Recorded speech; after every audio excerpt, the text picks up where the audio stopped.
Hello students, आज हम helium neon gas laser topic का अध्ययन करेंगे। इसके पूर्व के लेक्चर में हमने रूबी लेजर की संरचना, कंस्ट्रक्शन तथा क्रियाविधि वर्किंग का अध्ययन किया था।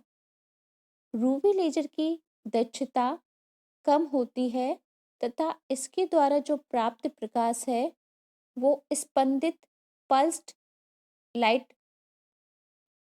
प्राप्त होता है, जबकि गैस लेजर के द्वारा जो प्राप्त प्रकाश है वो कंटिन्यूअस लेजर लाइट बीम अनवरत लेजर प्रकाश पुंज प्राप्त होता है तथा इसकी दक्षता भी अधिक होती है, एफिशिएंसी अधिक होती है।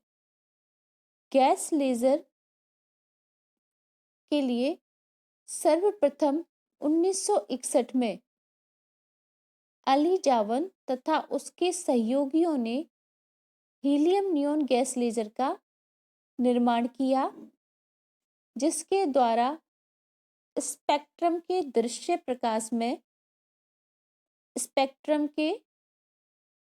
प्रकाश में नियॉन की 6328 एंगस्ट्रॉम तरंग दैर्घ्य का सतत लेजर प्रकाश पुंज प्राप्त होता है। हीलियम नियॉन गैस लेजर के द्वारा 6328 एंगस्ट्रॉम का स्पेक्ट्रम के दृश्य प्रकाश में सतत लेजर प्रकाश पुंज कंटिन्यूअस लेजर लाइट बीम प्राप्त होती है। इस हीलियम नियॉन गैस लेजर का उपयोग कम शक्ति स्रोत के रूप में प्रयोगशालाओं व शोध कार्य में किया जाता है। हीलियम नियॉन गैस लेजर की रचना, कंस्ट्रक्शन, इसमें एक विसर्जन नलिका होती है।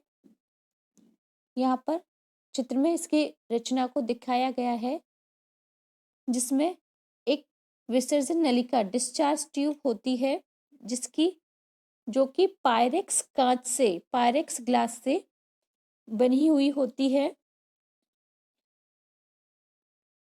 यह एक विसर्जन नलिका है जो कि पायरेक्स कांच से बनी हुई होती है, जिसकी लंबाई 40 सेंटीमीटर तथा जिसका डायामीटर 2 मिलीमीटर का होता है, व्यास 2 मिलीमीटर का होता है। इस नलिका में हीलियम तथा नियॉन गैसों को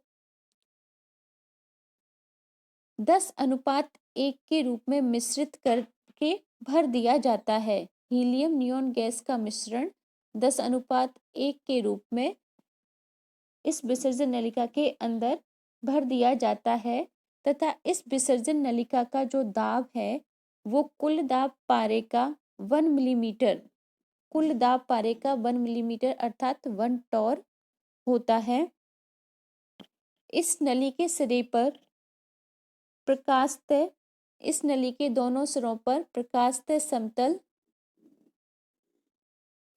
समतल तथा बोरोसिलिकेट कांच की प्लेटें लगी हुई होती हैं, जिसको यहाँ पर नाम दिया है ए प्लेटें लगी हुई होती हैं, जो कि ब्रूस्टर कोण पर जुड़ी हुई होती हैं, जो कि ब्रूस्टर कोण पर लगी हुई होती हैं। इस विसर्जन नलिका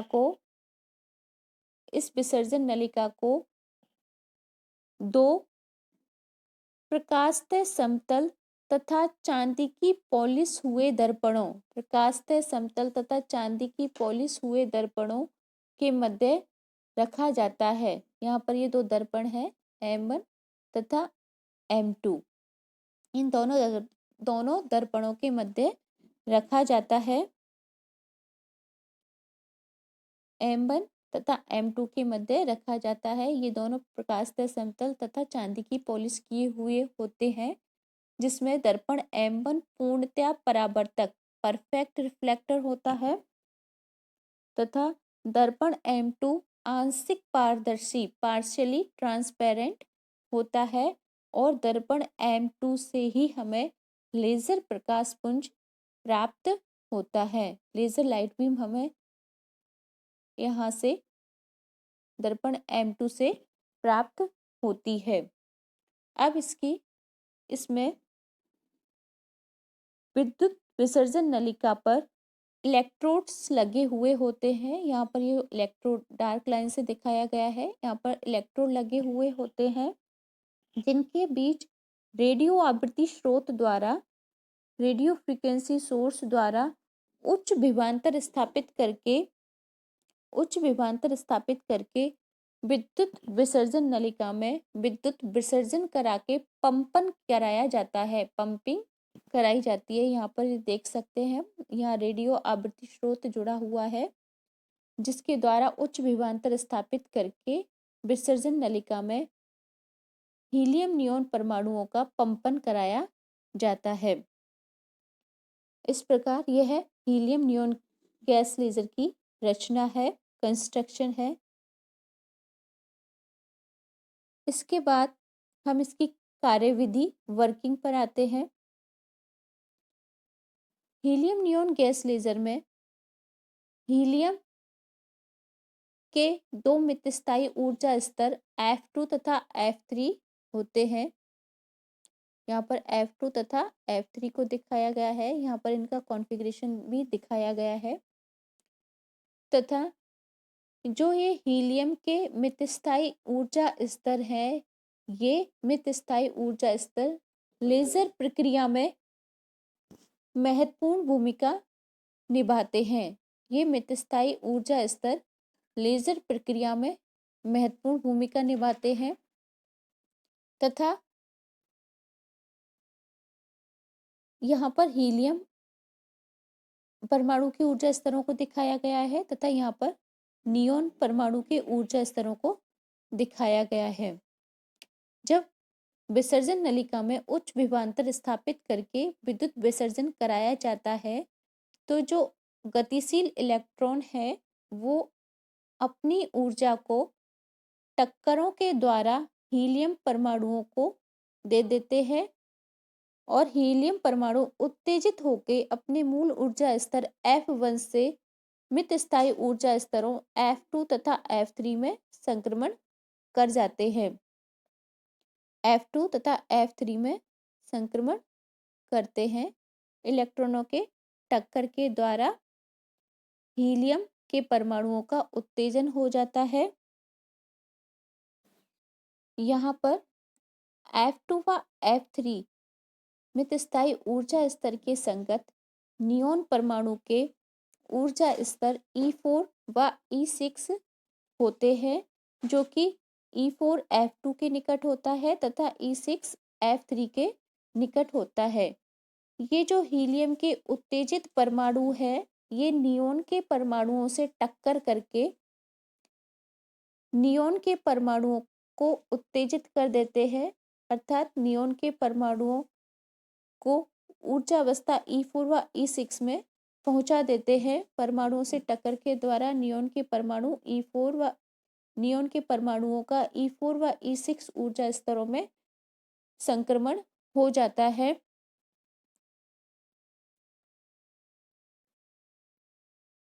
तथा E4 व E6 स्तरों में नियॉन परमाणुओं की संख्याओं में वृद्धि हो जाती है।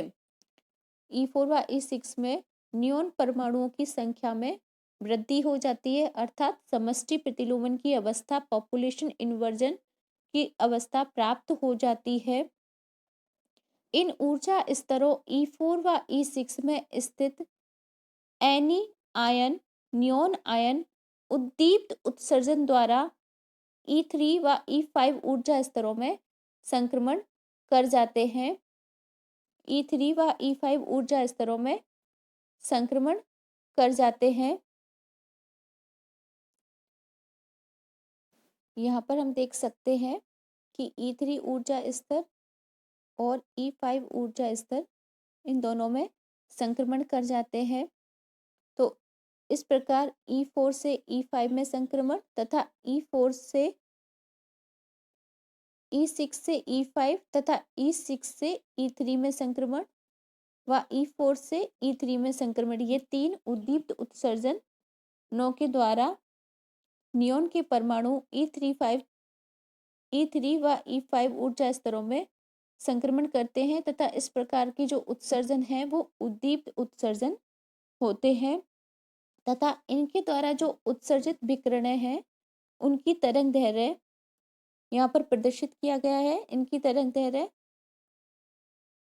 E4 से E6 से E5 ऊर्जा स्तर में E6 से E5 ऊर्जा स्तर में संक्रमण के संगत जो तरंग दैर्ध्य है वो हमारी है 33,900 एंगस्ट्रॉम 33,900 एंगस्ट्रॉम व E4 से E3 में जो संक्रमण है E4 से E3 में जो संक्रमण है उसके संगत जो तरंग दैर्ध्य है वो है 11,500 एंगस्ट्रॉम तथा ये लेजर संक्रमण दृश्य क्षेत्र विजिबल रीजन में नहीं आते हैं। ये दोनों जो संक्रमण है वो विजिबल दृश्य क्षेत्र में नहीं आते हैं, परंतु E6 से E3 में जो संक्रमण है E6 से जो E3 में संक्रमण है उसके संगत जो तरंग दैर्ध्य है वो है 6,328 एंगस्ट्रॉम। ये जो संक्रमण है वो दृश्य क्षेत्र में आते हैं तथा इनके संगत जो प्राप्त प्रकाश है उसकी तरंग दैर्ध्य जो प्राप्त प्रकाश है उसका रंग लाल होता है।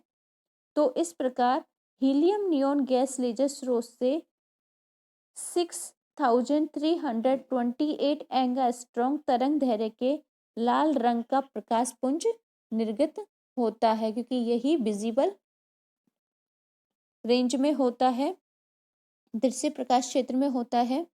E3 ऊर्जा स्तर से संक्रमण करने के पश्चात नियॉन आयन 6,000 एंगस्ट्रॉम तरंग दैर्ध्य के विकिरणों का स्वतः उत्सर्जन द्वारा E2 ऊर्जा स्तर में आ जाते हैं। E3 ऊर्जा स्तर में जो नियॉन परमाणु है वो स्वतः उत्सर्जन के द्वारा 6,000 एंगस्ट्रॉम तरंग दैर्ध्य का उत्सर्जन करके ऊर्जा स्तर E2 में आ जाते हैं तथा E2 ऊर्जा स्तर में आने के पश्चात विसर्जन नलिका की दीवारों से टक्कर करके या टक्करों द्वारा वित्तेजन होकर डीएक्साइटेड कॉलिजन से डीएक्साइटेड होके अपनी ऊर्जा खो देते हैं तथा अपनी मूल ऊर्जा अवस्था E1 में आ जाते हैं। रूबी इस प्रकार ये इसमें उद्दीप्त उत्सर्जन की प्रक्रिया को दिखाया गया है। इसमें उद्दीप्त उत्सर्जन के द्वारा यदि 6,328 एंगस्ट्रॉम फोटोन 6,328 एंगस्ट्रॉम को जो हमें फोटोन प्राप्त होता है यह अक्ष के अनुदिश गतिशील होकर बहु परावर्तन के द्वारा रूबी लेजर के समान इसमें क्रिया होती है प्रवर्धन की। पूर्ण परावर्त जो दर्पण है M1 तथा M2 इनसे परावर्तित होकर बहु परावर्तन के द्वारा अन्य आयनों को उद्दीप्त उत्सर्जन के लिए प्रेरित करते हैं तथा समान कला व समान आवृत्ति के फोटोन उत्सर्जन करने के लिए प्रेरित करते हैं और यह इस प्रकार इसमें उद्दीप्त उत्सर्जन की प्रक्रिया निरंतर प्रवर्तित होती रहती है और रूबी लेजर के समान ही हमें इसमें प्रवर्धन की प्रक्रिया प्राप्त होती है।